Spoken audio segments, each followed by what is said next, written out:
mai ki tōku reo. Ko raukura taku ingoa, ko raimona taku hoa. Kia ora kari. Kia ora hoa, kia ora raukura, kia ora koutou, and welcome to your Māori language learning program, otherwise known as TŌKU REO. You know it. We've got 3 segments coming up over the next half an hour, and they're all based on Professor John Moorfield's Te Whanake series.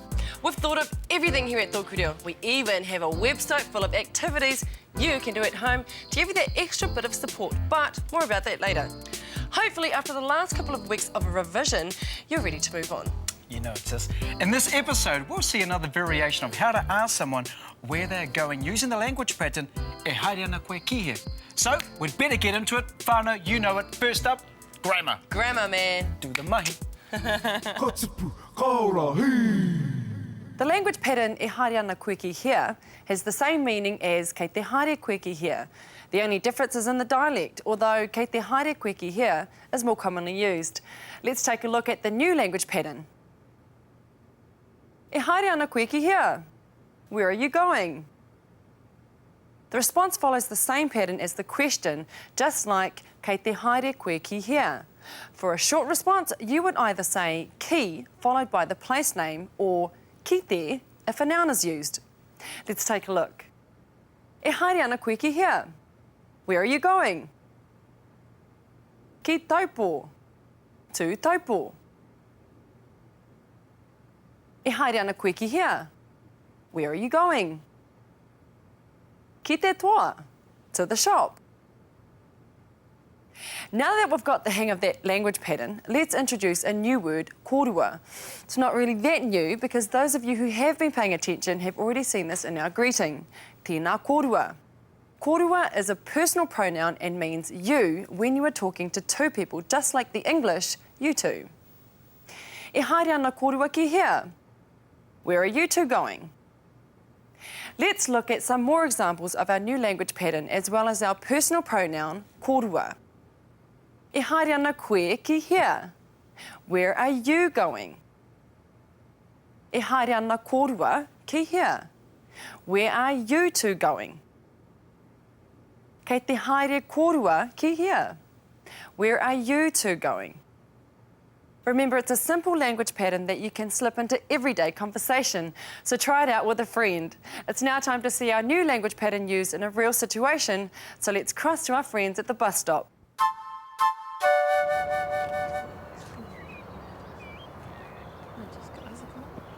Tēnā kaurua, Kia ora. Kia ora e koe. Kei te pihia koe. kei te pai. E noho,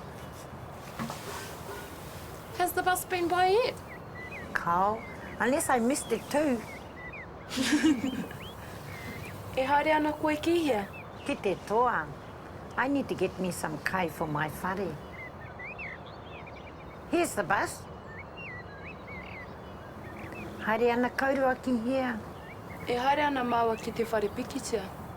Ka pai. Katipu, kaora, hei! When watching that footage, did you notice the word māua in the response? Let's take a closer look at this new personal pronoun. Māua means we, but excludes the listener. Therefore, it's like the English he and I, or she and I. Māua. In today's language pattern, the word māua in the response replaces the word korua from the question. Here's an example. E haere ana korua ki here. Where are you two going? E haere ana māua ki tauranga. We, he and I, are going to tauranga. E haere ana māua ki te toa. We, she and I, are going to the shop. Let's take a look at some more examples using either a place name or a noun. E haere ana māua ki Waikato. We're going to Waikato. E haere ana māua ki Kirikiriroa. We're going to Hamilton. E haere ana māua ki te Kura. We're going to school. E haere ana māua ki te taone. We're going to town. E haere ana māua ki Tāmaki Makaurau. We're going to Auckland. Remember, it's up to you whether to use the long response as seen in these examples or the shorter form that we've already covered. We'll now go back to the bus stop to see what you've just learnt in action. Hey, kia ora, Kura. Oh, kia ora. Kia ora. Kia ora. Waramu, I thought you had a motoka. Are you waiting for the bus? Aye, we're waiting for the bus because I'm tired of all the traffic. Ka te haere kōrua ki hea? Ka te haere māua ki te toa. Just off to get some food for the flat. E haere anō kōrua ki he. E haere ana māua ki te kiemihi. Just got to get my nan's prescription. Ka tipu, ka ora, hei. Now let's review today's grammar points. The first was our language pattern, e haere ana koe ki hea, which is an alternative way of asking, kei te haere koe ki hea. We also introduced a personal pronoun kōrua, which means you two. Here are those examples. E haere ana koe ki hea. Where are you going? E haere ana kōrua ki hea. Where are you two going? Kei te haere kōrua ki hea. Where are you two going? We then introduced another personal pronoun, maiwa, which means we, he and I, or she and I, and doesn't include the person you are talking to or the listener. Let's take another look at those examples. E haere ana maiwa ki Waikato. We're going to Waikato. E haere ana maiwa ki Kirikiriroa. We're going to Hamilton. E haere ana maiwa ki te Kura. We're going to school. E haere ana maiwa ki te taone. We're going to town. E haere ana maiwa ki Tāmaki Makaurau. We're going to Auckland. Coming up after the break, our top 10 words. But first up, we're going to check out today's dialect example. E he te tahi kupu a tāhua ki a tūhoi. Te e he, te rā kupu he pai ki te whakatoi, he pai ki te hei whakahia nei te tanata pēnā ka whiu i te rā kupu. Te e he i tipu mai au i roto i te rā kupu. Kāre o na whakamārama, kāre o nā. Enari ko te e he e mauana. Ko te pēnei pei wāhui tahi e ki nei, ka hore kāo. Koe rā te e he. Nai paitonu hoki te rā kupu ki te mea, ki te mau. O te rā kupu te e he ka mōhi o tonu hia no hea koe, no hea te rā tanata e kōrerora, mā wera nā whakāturana.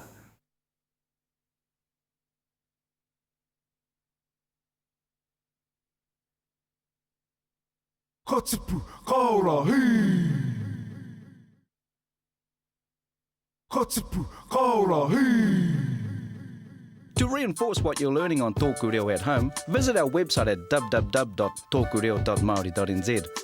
On the homepage, you'll find a link to episodes. Find the episode you'd like to swat up on and click it.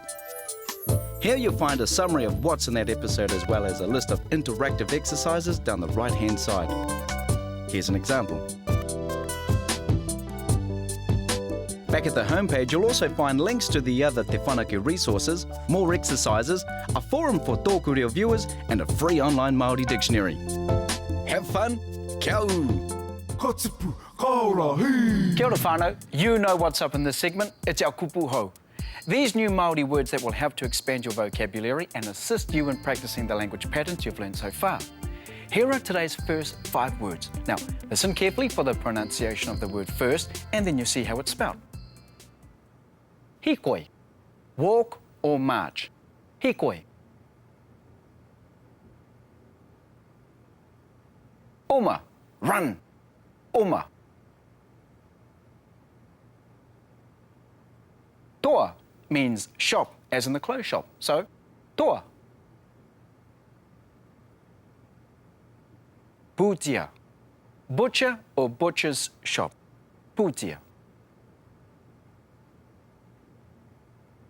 Kirikiti, cricket or cricket game.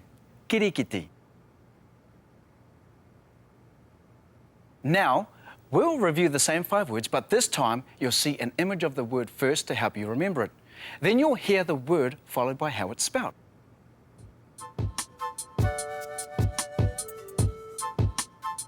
Hikoi, walk or march. Hikoi.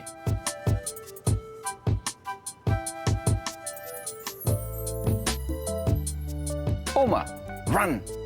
Oma.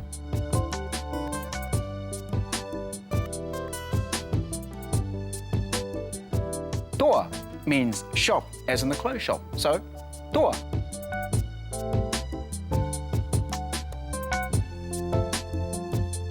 Putia, butcher or butcher's shop. Putia.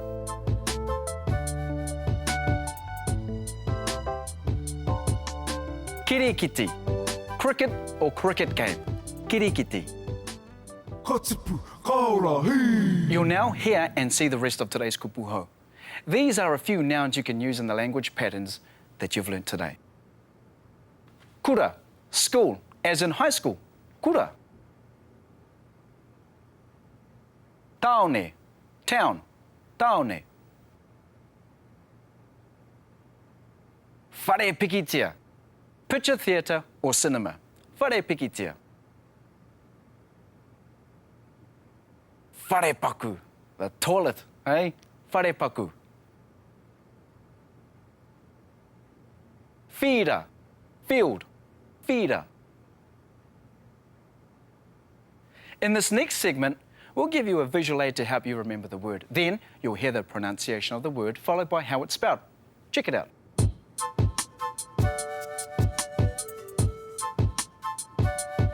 Kura, school, as in high school. Kura.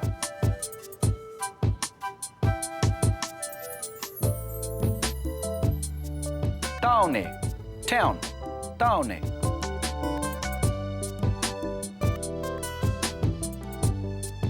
Whare pikitia, picture theatre or cinema. Whare pikitia.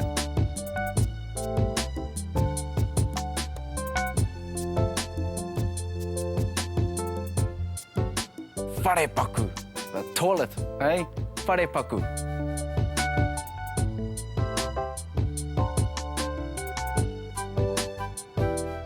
Feeder, field, feeder. Katipu, kaora, hei. That's all of the kupuho for today. Try to use these new words as much as you can at home with your whānau and also give them a go with our new language pattern.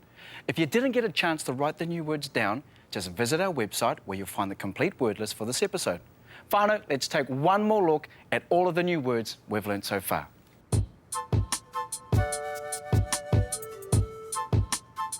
Hikoi, walk or march. Hikoi.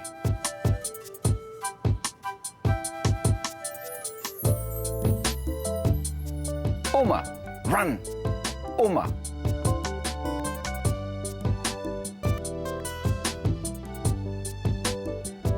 Toa means shop, as in the clothes shop. So, toa.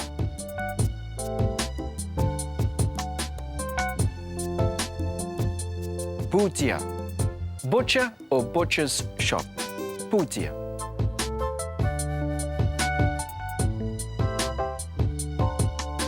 Kirikiti, cricket or cricket game.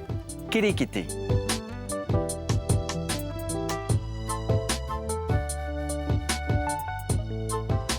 Kura, school, as in high school. Kura.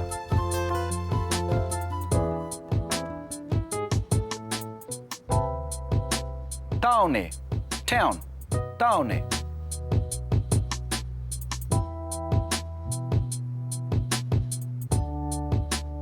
Whare pikitia, picture theatre or cinema. Whare pikitia.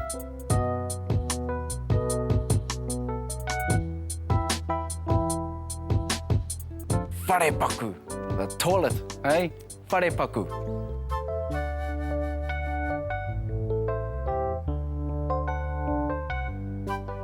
Feeder, field, feeder. Katipu, kaora, hei. Don't go anywhere because after the break we're going to test what you've learned with our activity segment. But before that, we'll be joined by Te Taurawhiri i Te Reo Māori, who are going to introduce us to another modern word. Check this out. Today I'm introducing the first of our words, which partially contains a transliteration. A transliteration is when we've taken a Pākehā word and created a Māori equivalent by just saying it in a Māori way, like eka for acre, hoiho for horse, and pahi for bus. Pahi has more or less been accepted as the word for bus. So the word for a bus stop is tūnga pahi. Tūnga meaning standing place, and of course pahi, the transliteration for bus. Tūnga pahi, bus stop.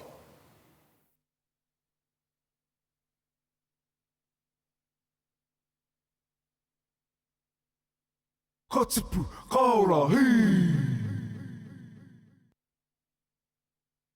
Ka tipu, ka ora, hei! To access the podcast, go to www.tokureo.maori.nz and click on episodes. Choose your episode and move the mouse to the right-hand side of the screen where you'll find a link called Podcasts. Click this link to download TŌKU REO podcast to your iPod, MP3 player, etc. With video, audio and exercises, you can brush up on your Te Reo Māori skills anywhere, anytime, 24/7. Kia kaha. Ka tipu, ka ora, hei! Welcome back. Did you know that Te Reo Māori is actually the first Indigenous language in the world to have podcasts available as a language learning tool? Mean, sister. Mean reo mean. So get into it and download the free podcast from our website. But right now, it's time to test your skills. If you're watching with your whānau, make sure you all get involved. The most important thing is that you give it a go. Yes, and first up, it's freeze frame. Hey, kia ora, Kura. Oh, kia ora. Kia ora. Kia ora. Waramu, I thought you had a motoka. Are you waiting for the bus? Aye, we're waiting for the bus because I'm tired of all the traffic.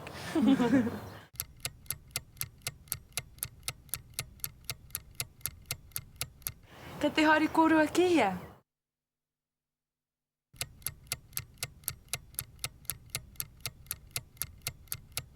Ka te haere māua ki te toa. Just off to get some food for the flat.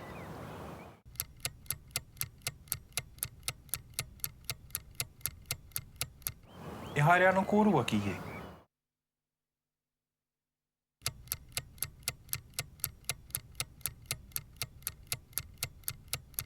E haere ana māua ki te kēmihi. Just got to get my nan's prescription. This next exercise is designed to make you more confident with constructing your own sentences in Māori based on the language patterns you've just learnt. So what do you have to do? Well, you'll see a few Māori words scattered on the screen in front of you, and your job is to make a sentence out of them based on the grammar you've learnt today. We'll give you a little longer than usual to come up with the answer because it's a little harder than what you're used to. Check out the example. Where are you going?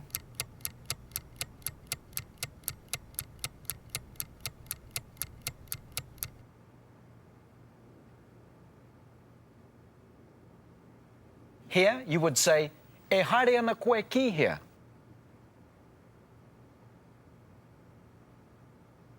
Want to give it a shot? Let's do it. Where are you two going?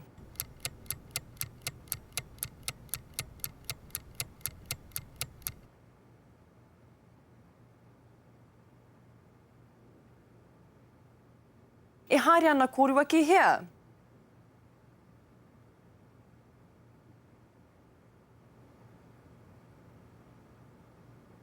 We're going to school.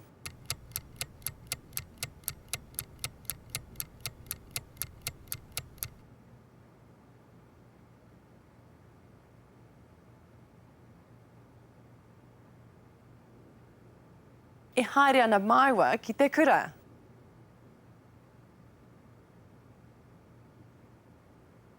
Where are you two going?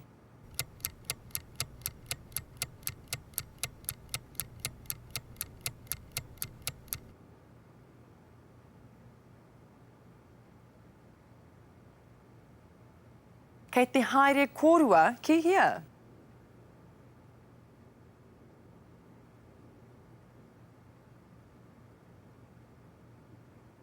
We're going to Hamilton.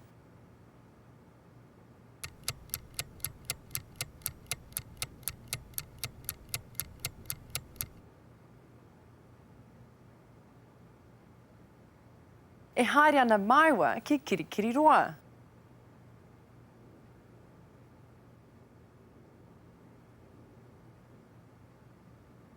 This next exercise will test your puzzle skills and help you think about some of those kupuhau. I like to call it word relations, you know, like when the meaning of a word relates to the meaning of another word. Whānau, this is how it works. You'll see a new word on screen that will relate to one of our other new words. Now, your job is to choose the right word from a list of kupu. Confused and want an example? Piece of cake, you got it. Hikoi, walk or march. Hikoi.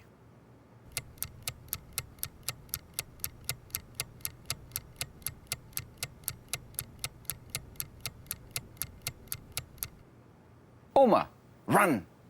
Oma. Did you get it? Hikoi is walk and oma is run. So they relate to each other. Now it's your turn to have a go. Kirikiti, cricket or cricket game. Kirikiti.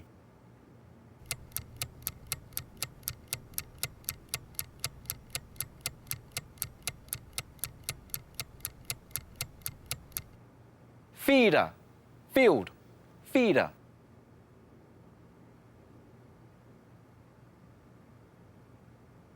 Taone, town, taone.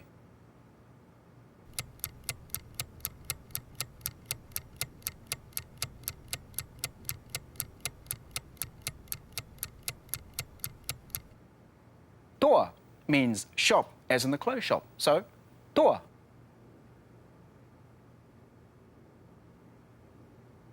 Oma, run, oma.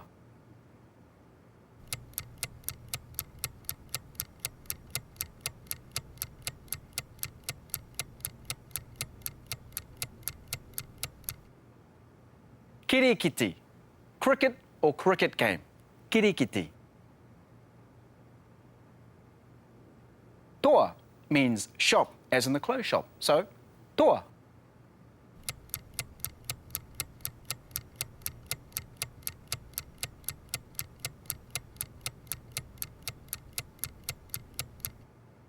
Putia, butcher or butcher's shop. Putia. We're nearly at the end of another show, whānau, but we have one last tool you can take with you to help you in your journey to learning te reo Māori. Each week, we've been bringing you some learning tips from Professor John Moorfield himself. So let's check back with him for this week's tip. Tēnā anō koutou. As we progress through the TŌKU REO episodes, you will gradually learn how to put words together in Māori. Often we will only introduce one aspect of a particular particle or grammar point in an episode. Later, other aspects may be introduced in stages. This is to avoid overloading you with too much information at once or of confusing you. It will give you a chance to master one aspect before adding another. The same approach is taken in the Te Whanake textbooks and study guides. If you do want to find out more information about a particle or grammar word, you can do so by referring to the online or hard copy versions of Te Aka Māori Dictionary and Index, where the various uses will be listed with examples and where to find further information. That concludes today's show. Keep speaking te reo Māori at home and make sure you tune in tomorrow to catch up with our native speakers of te reo to see how they use the new grammar and vocab that you've learned today. Now, in the meantime, you might want to check out our website, remember, www.tokureo.maori.nz. Here you'll find interactive exercises based on today's show that will keep your reo active and make the most of what you've learnt. Like we keep saying, the more you practice at home, the easier it's going to get. Anyway, whānau, I'm out of here. Hey, kei te haere koe ki here. Ki te whare pikitia. Do you want to come? Oh, come on, sis, you know, I'll come, but please, no chick flicks, eh? No deal. What? No deal. Well, anyway, whānau, we'll catch you tomorrow. Until then, kia mau. Kia u. Ki tōku reo.